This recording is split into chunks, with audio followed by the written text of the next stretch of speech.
Shalom, shalom, bien-aimés, que Dieu vous bénisse ce matin, que sa grâce demeure sur vos vies. Alors, le pasteur Becker pour vous servira. Alors, nous avons comme thème du mois, tout est par sa grâce. Et nous avons tout le long de ce mois eu nos, nos pasteurs qui nous ont entretenus sur ce mois. Et pour thème de la semaine, nous avons la grâce dans nos limites. Et le thème du jour, une alliance éternelle, tiré euh, de 2 Samuel 23, verset 5. Et je fais la lecture. N'en est-il pas ainsi de ma maison devant Dieu, puisqu'il a fait avec moi une alliance éternelle, en tout point bien réglée et offrant pleine sécurité? Ne fera-t-il pas germer tout mon salut et tous mes désirs? Que Dieu bénisse sa parole et que sa grâce nous fasse du bien. Alors, une alliance éternelle. Alors, qu'est-ce qu'une alliance éternelle? Alors, il y a deux catégories d'alliances. Il y a l'alliance humaine qui a une base fragile. Elle est très souvent selon les circonstances, les humeurs, les émotions humaines. Elle n'a pas de base fiable. Elle n'a pas de base durable. Alors, nous allons parler de l'alliance en deuxième position, de l'alliance divine, qui est aussi une alliance éternelle. Elle est fondée sur une base éternelle. Elle s'étend de génération en génération. Elle est solide et durable. Ici, le roi David est pratiquement à la fin de ses jours sur terre.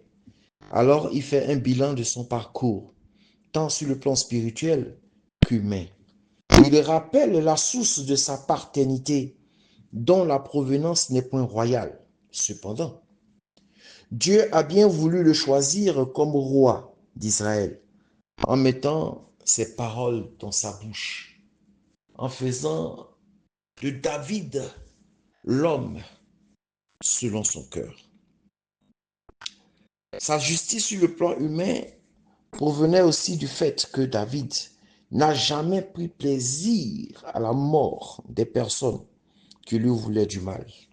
Nous citerons en exemple le roi Saül qui, à plusieurs reprises, cherchait à le tuer. Le cas de son chef d'armée Joab, qui a eu des agissements contraires à la volonté de David, et sans oublier son fils bien-aimé Absalom, qui, malgré sa rébellion, a toujours bénéficié de l'amour de son père.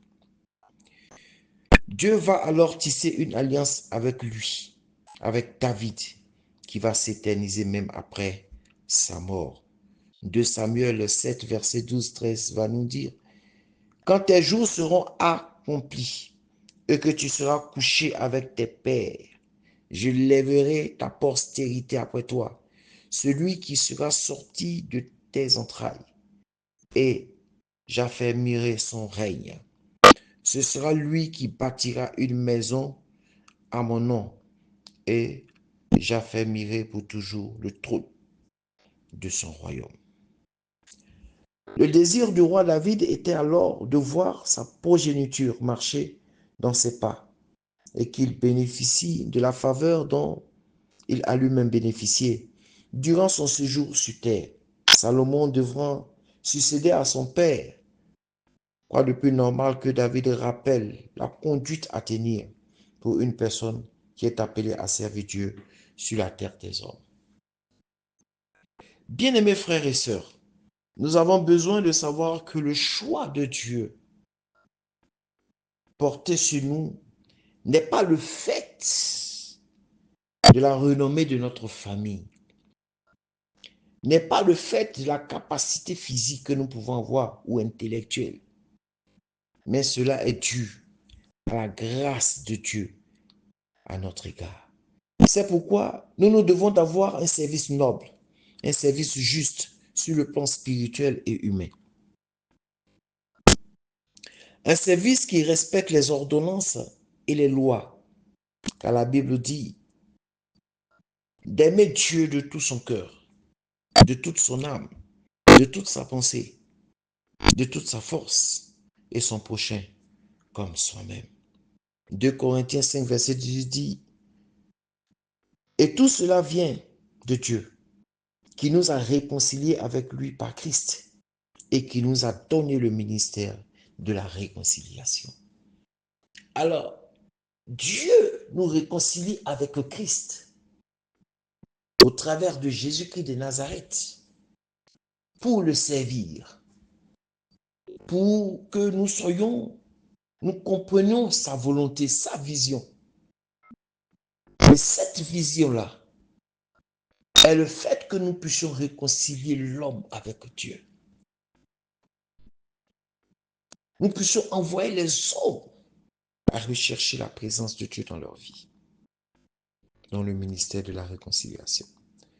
Cependant, il peut arriver que dans l'exercice de notre tâche, qu'il y ait des manquements, des limites, des moments de refroidissement dus à certaines situations, des limites dans notre santé, des limites sur le plan financier, des limites au niveau de nos forces, donc la vieillesse. C'est alors que la grâce de Dieu vient nous renouveler, vient nous aider dans la marche. Alléluia. Vient nous aider dans nos limites. Où au travers de son alliance éternelle, nous puissions voir nos enfants accomplir nos désirs les plus profonds à l'égard de l'œuvre de Dieu.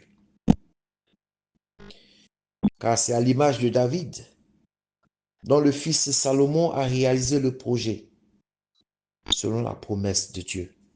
Projet combien important aux yeux de David, celui de la construction du temple de l'Éternel.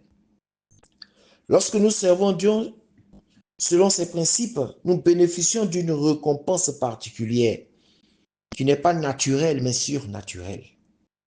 Notre Seigneur, Jésus, est l'image parfaite d'un service juste à tous les niveaux. Et nous pouvons voir ce que cela lui a valu. En Philippiens 2, versets 8 à 11, la Bible nous parle du service de Dieu, du fait que Christ a été obéissant jusqu'à la croix, ce qui lui a valu d'avoir un nom au-dessus de tous les noms, afin qu'au nom de Jésus, tous genou fléchissent et toute langue confesse qu'il est Seigneur. À la suite de notre passage du jour, en 2 Samuel 23, versets 6 et 7, la Bible parle d'une autre catégorie de serviteurs, appelés les méchants, qui sont l'image des personnes qui s'opposent à Dieu, à sa parole, à son œuvre, à son peuple, des personnes inutiles au royaume. La Bible nous demande de rejeter ce genre de personnes, de ne pas les toucher, au risque de se faire brûler, donc d'aller en enfer, comme eux. Bien-aimés frères et sœurs, Dieu attend de nous un service noble, juste et efficace, à son endroit et à l'endroit de son peuple, afin que nous puissions bénéficier de son alliance éternelle et que là où nos forces nous laisseront, nous puissions voir nos descendants accomplir nos projets les plus glorieux pour le Seigneur. Shalom chez vous et que Dieu vous garde au nom de Jésus-Christ de Nazareth. Amen, amen, amen.